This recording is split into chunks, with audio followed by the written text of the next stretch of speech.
কলিমুল্লাহ গ্রেপ্তার হয়েছেন।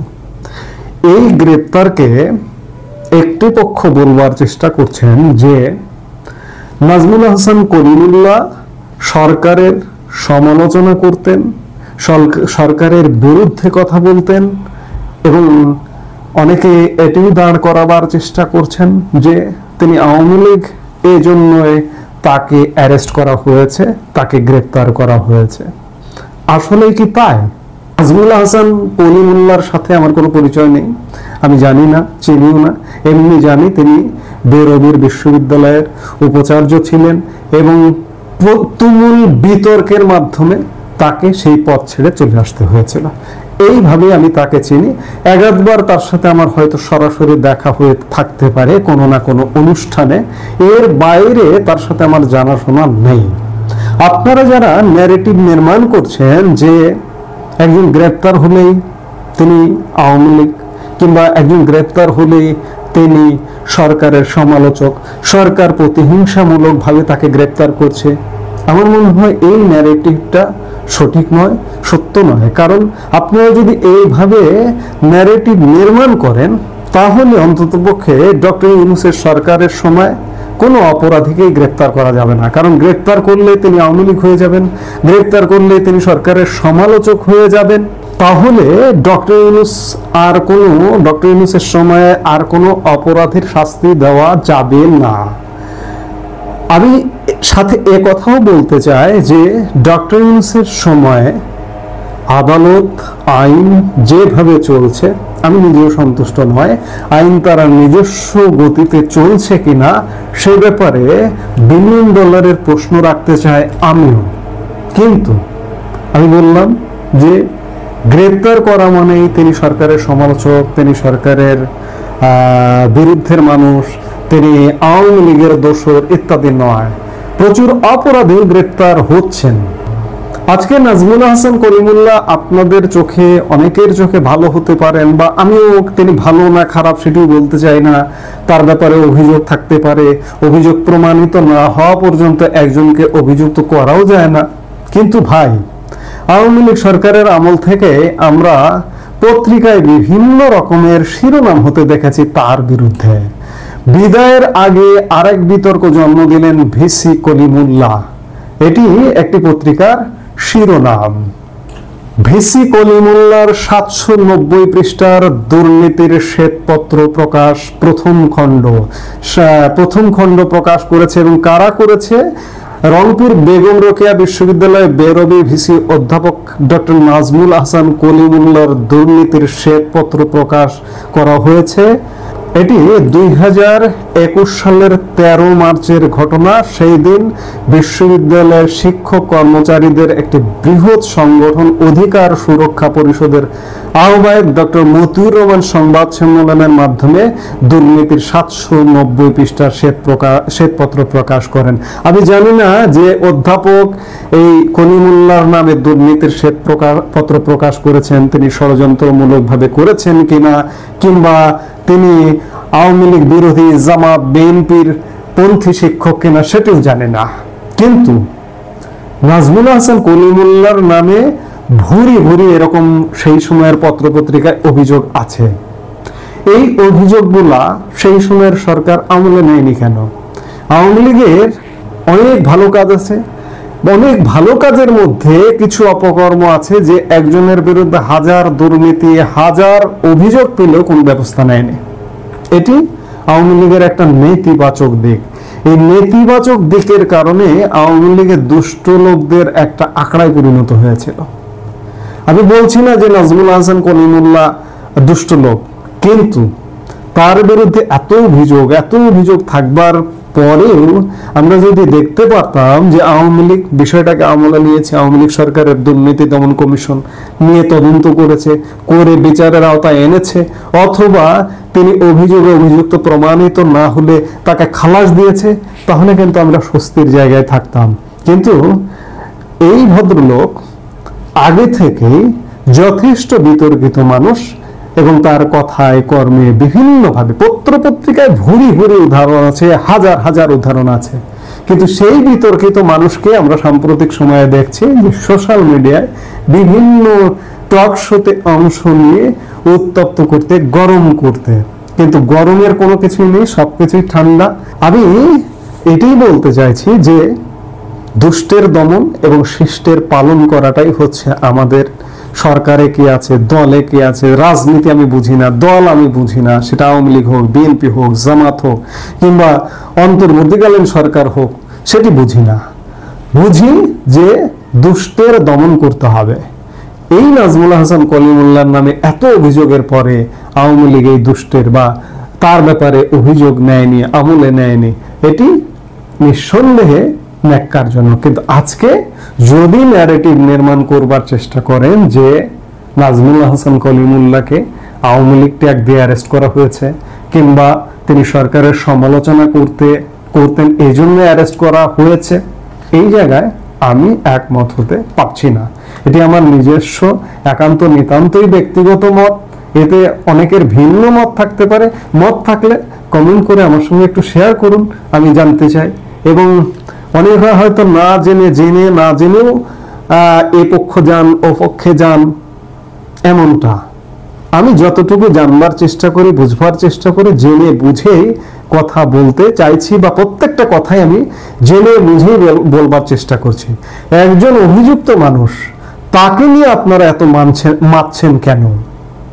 তাহলে আমাদের সমাজে দুষ্টের দমন, শিষ্টের পালন কখনোই হবে না। আমি প্রত্যাশাও করি না। আমি শুরুর দিকেই বলেছি যে এই সরকারের এখন যেভাবে বিচার ব্যবস্থা চলছে, আইন যেভাবে চলছে, আইন শৃঙ্খলা যেভাবে চলছে, আমি একমত না। আমিও অখুশি, সংক্ষুব্ধ। কিন্তু তারপরেও সরকার যেহেতু একটা আছে, দুষ্টের দমন করতে হবে, শিষ্টের পালন করতে হবে। সেই জায়গা থেকে সরকার অভিযোগ পেলে গ্রেপ্তার করতে পারে, হতে পারে। এখন অভিযোগ প্রমাণিত হবে যে তিনি অভিযুক্ত কিংবা অভিযুক্ত নয়, তারপরে আমরা একজন মানুষকে বলতে পারবো যে তিনি ভালো কিংবা খারাপ। তার আগে হয়তো বলবার সুযোগ নেই, কিংবা ন্যারেটিভ নির্মাণ করবারও সুযোগ নেই যে আওয়ামী লীগের কারণে অ্যারেস্ট করেছে, সরকারের সমালোচনা করবার কারণে অ্যারেস্ট করেছে। এগুলো বন্ধ হওয়া একান্ত কাম্য। এই ডক্টর ইউনূসের বিভিন্ন অন্যায়ের বিরুদ্ধে তিনি প্রতিবাদ করে যাচ্ছিলেন। তিনি অনেক তথ্য আমাদের সামনে হাজির করছিলেন যেগুলো আমরা জানতাম না। ডক্টর ইউনূস কিন্তু জাতির সামনে বলেছিলেন যে তাকে মন খুলে সমালোচনা করা যাবে, কিন্তু যারা এটি বিশ্বাস করে তাকে সমালোচনা করতে গিয়েছেন তারা সবাই কিন্তু মোটামুটি বাটে পড়ে গিয়েছেন। আপনাদের সেই ইউটিউবার সাব্বিরের কথা মনে আছে? একটা ছোট্ট বাচ্চা ছেলে, একটা ইয়াং ছেলে, কি সুন্দর উপস্থাপনা করতো, যুক্তি দিয়ে করতো। এই অপরাধে তাকে জেলে নেওয়া হয়েছে এবং এখন তাকে হত্যা মামলার আসামি করে ফেলে রাখা হয়েছে। মন খুলে সমালোচনা, এটা হলো কথার কথা ছিল। আপনি মন খুলে শেখ হাসিনার সমালোচনা করতে পারবেন, কিন্তু ইউনূসের সমালোচনা করছেন তো আপনি গেছেন। আর ইউনূসের সমালোচনা কিছুটা করবেন, কিন্তু মূলত শেখ হাসিনার সমালোচনা করবেন, আওয়ামী লীগের সমালোচনা করবেন, তাও মেনে নেওয়া যায়। কিন্তু ডক্টর কলিমুল্লাহ যেভাবে সাহসী ভূমিকা রাখছিলেন, তাতে তাকে গ্রেপ্তার করা ছাড়া ডক্টর ইউনূস আর কিছু মনে হয় না ভাবতে পেরেছেন। সারা দেশ এখন একটা কনসেন্ট্রেশন ক্যাম্পের মতো হয়ে গেছে। যার সাথে কথা বলি, একদম দলীয়, দলকানা, দল অন্ধ ছাড়া কেউ বাংলাদেশে ভালো নেই। এবং তারই এই সর্বশেষ দেখলাম যে গতকাল রাতে নাকি তাকে বাসা থেকে তুলে নেওয়া হয়েছে। তিনি বাসাতেই থাকতেন, তিনি কথা বলতেন। এবং আমি এই যে 2-3 দিন আগেই আমি তার একটা সাক্ষাৎকার ভিত্তিক অনুষ্ঠান করেছিলাম এবং তাকে আমি জিজ্ঞেস করেছিলাম যে শেখ হাসিনার আমলে আপনি শেখ হাসিনার রেজিমের অন্যতম সমালোচক ছিলেন, আবার এই রেজিমে এসে আপনি ডক্টর ইউনূসের রেজিমের সমালোচক হিসেবেই আমরা আপনাকে দেখতে পাচ্ছি। তিনি বলেছেন যে তিনি নিজের বিবেক দিয়ে, যুক্তি দিয়ে যেটাকে ভালো মনে করেন সেটাকে ভালো বলেন, যেটাকে খারাপ মনে করেন সেটাকে খারাপ বলেন। অর্থাৎ আমিও তার এই বিষয়টি অ্যাপ্রিসিয়েট করেছিলাম যে জাতির বিবেক হিসেবে কোনো কোনো বুদ্ধিজীবীর ভূমিকা রাখা উচিত। যা সত্য বলে তিনি মনে করেন সেটা বলবেন, মিথ্যে বা অন্যায় মনে করেন সেটা বলবেন। এটি দলীয় অবস্থানের ঊর্ধ্বে ওঠে। তো ডক্টর কলিমুল্লাহ সেই জায়গাটায় পৌঁছে গিয়েছিলেন, কিন্তু ডক্টর ইউনূস সেটি নিতে পারেননি। বাংলাদেশে যে এই ভিন্ন মত দমন চলছে, কণ্ঠ নিয়ন্ত্রণ চলছে, গণমাধ্যমের স্বাধীনতা বলে যে কিছু নেই, তারই একটা অন্যতম উদাহরণ হলো যে ডক্টর কলিমুল্লাহ গ্রেপ্তার। আমরা এই গ্রেপ্তারের নিন্দা জানাই এবং আমি মনে করি যে অচিরেই তাকে মুক্তি দেওয়া উচিত। দুদক যদি সিনসিয়ারলি ইনভেস্টিগেট করে তাহলে তারা অন্যায় পেলে দেখবে, কিন্তু এভাবে দুদককে শোষণের, নির্যাতনের হাতিয়ার হিসেবে ব্যবহার করে ডক্টর ইউনূস যে দৃষ্টান্ত স্থাপন করছেন সেটি কিন্তু ভবিষ্যতে ভালো ফল বয়ে আনবে না। যাই হোক, আজকে 7ই আগস্ট, আগামীকাল হলো 8ই আগস্ট। ডক্টর ইউনূস তার ক্ষমতার গ্রহণের 1 বছর, সেই অবৈধভাবে তিনি 1টি বছর কাটিয়ে দিলেন এবং তিনি বলেছিলেন তার নিয়োগদাতা হলো ছাত্ররা। এইসব ছাত্ররা, হাসনাত, সার্জিস, এই নাহিদ, এরা যারা 24-এর ষড়যন্ত্রে জড়িত ছিল, এই ছাত্ররা তাদের নিয়োগ দিয়েছেন। এই ছাত্রদের নিয়ে তিনি তার একটা রাজনৈতিক দলও গঠন করিয়েছেন, কিংস পার্টি, যেটার নাম এনসিপি। অনেক নাম, এনসিপিতে অনেক কিছু হয়, ন্যাশনাল সিটিজেন্স পার্টি, কিন্তু এটাকে সিতে এত কিছু হয়, ক্রিমিনাল, চিলড্রেন, আর অনেক কিছু হয়। যাই হোক, সেই এনসিপি তিনি করেছেন, এই বাচ্চাগুলোকে নামাইছেন, দেশটাকে ধ্বংসের মুখে নিয়ে গেছেন, একটা জেনারেশনকে শিক্ষা বিমুখ করেছেন। নিজে ডক্টরেট, কিন্তু একটা জেনারেশন লেখাপড়া করে না, তাদের শিক্ষা বিমুখ করেছেন, তাদের দুর্নীতিগ্রস্ত করেছেন, তাদের চাঁদাবাজিতে দীক্ষা দিয়েছেন। র্যান্ডাম চাঁদাবাজি হচ্ছে, র্যান্ডাম দেশে মব কালচার হচ্ছে, যখন যাকে ইচ্ছে মারছে, যখন যে কোনো অফিসে যে ভাঙচুর করছে, টাকা আদায় করছে। তো ছাত্র কর্তৃক নিয়োগদাতা ইউনূস ছাত্রদের অবাধ অন্যায়ের স্বাধীনতা দিয়ে দিয়েছে। এখন এই যে এনসিপিটা করলেন, এই এনসিপি কে তিনি ব্যবহার করে নিজে দীর্ঘদিন ক্ষমতায় থাকতে চেয়েছেন। নানান ইস্যুতে এনসিপি কে দিয়ে, যেমন সংবিধানের এটা করা যাবে না, ঐকমত্য কমিশনে যে এনসিপি বলছে ওইটা করতে হবে, আনুপাতিক হারে ভোট, সংসদীয় আসনের ব্যবস্থা করতে হবে, এসব নানান ঝামেলা করে তারা বারবার এই নির্বাচনী প্রক্রিয়াটা যাতে বিলম্বিত হয় সেটার চেষ্টা করছিলেন। এবং সেই সুযোগে ডক্টর ইউনূস 5 থেকে 10 বছর থাকার স্বপ্ন দেখছিলেন। তার উপদেষ্টারা বিভিন্ন সময় এটা বলেছেন।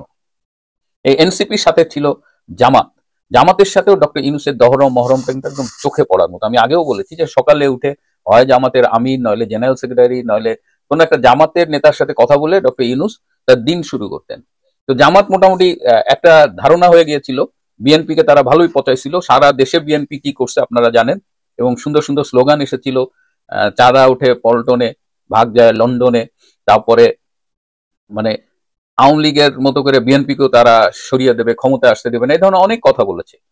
কিন্তু আজকের পরিবর্তিত অবস্থায় যখন ডক্টর ইউনূস দেখছেন যে তার আর পালাবার কোনো পথ নাই, তিনি মোটামুটি চারিদিক দিয়ে আটকে যাচ্ছেন, জামাতকে পাবলিক অ্যাকসেপ্ট করতেছে না, এনসিপি কে তো অ্যাকসেপ্ট করার প্রশ্নই আসে না, তাদের না আছে নিবন্ধন, না আছে জনসমর্থন, তাদের মোটামুটি কিছুই নাই বলা যায়। তো এই অবস্থায় ডক্টর ইউনূস এখন ছেড়ে দেমা কে দেবাচি অবস্থায় বিএনপির ঘাড়ে ভর করছে। এবং আপনারা জানেন যে এই বাংলাদেশকে আমেরিকা এবং পাকিস্তান হাতে অলরেডি তুলে দেওয়া হয়ে গেছে ডক্টর ইউনূসের, মোটামুটি ব্লাঙ্ক চেক দিয়েছেন তিনি আমেরিকায়। এখন যেহেতু ইউনূসকে আর আমেরিকা রাখতে পারছে না, সেহেতু ইউনূসকে সরে গেলে কে আসবে,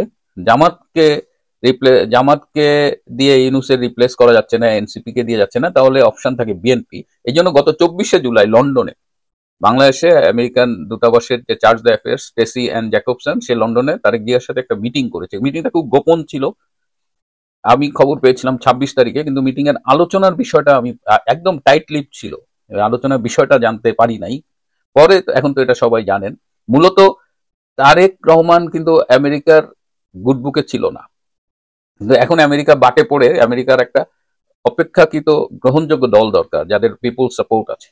সুতরাং বিএনপির সাথে তাদের যে আলোচনাটা হয়েছে, যে বিএনপি ক্ষমতায় গেলে ডক্টর ইউনূস আমেরিকার সাথে যা যা চুক্তি করেছে সব কন্টিনিউ করবে। তার মানে বিএনপি আমেরিকান যে ইন্টারেস্ট, এই যে নন ডিসক্লোজার এগ্রিমেন্টের বাণিজ্য চুক্তি, যার মধ্য দিয়ে দেশটাকে তুলে দেওয়া হয়েছে আমেরিকার কাছে, আমেরিকার সাথে এই যে কেনা বেচা, আমেরিকার ইন্টারেস্ট দেখা, করিডোর নিয়ে তো এখন আর আমেরিকা খুব বেশি ইন্টারেস্ট নাই, কারণ আমার ধারণা যে সরাসরি মিয়ানমার সরকারের সাথে আমেরিকা ডিলিংসে যাবে। তো এই অবস্থায় এখন বিএনপি আমেরিকার ইন্টারেস্টটা যেটা ইউনূস দেখতো সেটা এখন বিএনপি কন্টিনিউ করবে, এই শর্তে বিএনপি আমেরিকার সাথে একটা আন্ডারস্ট্যান্ডিং এ গিয়েছে। তার মানে, এবং সেই চাপে পড়ে ইউনূস কিন্তু নির্বাচনের তারিখ দিতে বাধ্য হয়েছে। যদিও 6 মাস অনেক সময়, বিশ্ব রাজনীতি কোথায় যাবে, আমেরিকার বর্তমান যে অবস্থা, তার পাল্টা একটা জোট রাশিয়া, চায়না, ইন্ডিয়া, ব্রাজিল, দক্ষিণ আফ্রিকা, এরা মিলে যেমন ব্রিক্স আর আরআইসি, এরকম অনেকগুলো সম্ভাব্য শক্তির বলয় তৈরি হচ্ছে। তো এই সবকিছু মিলিয়ে ভবিষ্যৎ কি হবে এটা ঠিক এই মুহূর্তে বলা যাচ্ছে না, কিন্তু একটা সম্ভাবনা তৈরি হচ্ছে, অন্তত বিএনপি শিবিরে একটা আনন্দ দেখা যাচ্ছে যে তারা মনে করছে যে তারা ক্ষমতায় চলে আসবে, জামাত বিরোধী দল হিসেবে আসবে। যেহেতু আওয়ামী লীগ নির্বাচন করবে না বলে এখন পর্যন্ত ধারণা করা হচ্ছে, যদি ইউনূসের অধীনে নির্বাচন হয় এবং লেভেল প্লেইং ফিল্ড না হয়, তাহলে আওয়ামী লীগ মনে হয় না ইলেকশনে আসবে। ইনক্লুসিভ ইলেকশনের কোনো উদ্যোগও এখন পর্যন্ত দেখা যাচ্ছে না। তো এই অবস্থায় খুব জটিল একটা সমীকরণে জামাত কিন্তু অলরেডি বুঝতে পারছে যে ইউনূস তার স্বার্থের কারণে, স্বার্থ রক্ষায় একসময় যে জামাতকে কেন্দ্র করে এই সরকারটা পরিচালনা করতো, সেই জামাতকে মোটামুটি একটা লাথি দিছে পাছায়। আবার এই এনসিপিও এখন টের পাচ্ছে যে ইউনূস তাদের মোটামুটি ত্যায্য পুত্র করে দিছে। এখন শুনলাম যে তাদের বিরুদ্ধে, মানে তাদের পেছনে নাকি গোয়েন্দা নজরদারি শুরু হয়েছে। তো এই অবস্থায় 1 বছর পূর্তিতে নিজের কিছু লাভ, এই যে গ্রামীণ ব্যাংকের মালিকানা সরকারি যে শেয়ার ছিল 25%, সেটা 10% করে দিছে, বাকিটা নিজেরা নিছে। গ্রামীণ কল্যাণের 666 কোটি টাকার কর মাফ করাইছে। নিজের সব মামলা অবৈধভাবে ক্ষমতার জোর প্রভাব খাটিয়ে মামলা খালাস করাইছে, সব বাতিল করে দিছে। তারপরে ধরেন মেডিকেল কলেজ নিছে, বিশ্ববিদ্যালয় নিছে, ডিজিটাল ওয়ালেট নিছে, জনসংখ্যা মানে জনশক্তি রপ্তানির লাইসেন্স নিছে, মানে নিজে কয়েক হাজার কোটি টাকার বেনিফিট নিছে। পোলাপান দিয়ে নষ্ট করছে একটা জেনারেশন। এনসিপি রে মাঠে নামায় ত্যায্য করে দিছে, জামাতকে মাঠে নামায় লাত্তি মারছে। এখন বিএনপির কাঁধে ভর করে তিনি একটা সেফ এক্সিটের চিন্তা করছেন। তো এই অবস্থায় বাংলাদেশের 1 বছর, কলঙ্কের 1 বছর, হতাশার 1 বছর, ধ্বংসের 1 বছর, বিপর্যয়ের 1 বছর নিন্দা জানাচ্ছি। আর এই 1 বছরের এই মুহূর্তে প্রফেসর কলিমুল্লাহকে গ্রেপ্তার করে তিনি কত বড় স্বৈরাচার সেটা আরো একবার প্রমাণ করলেন।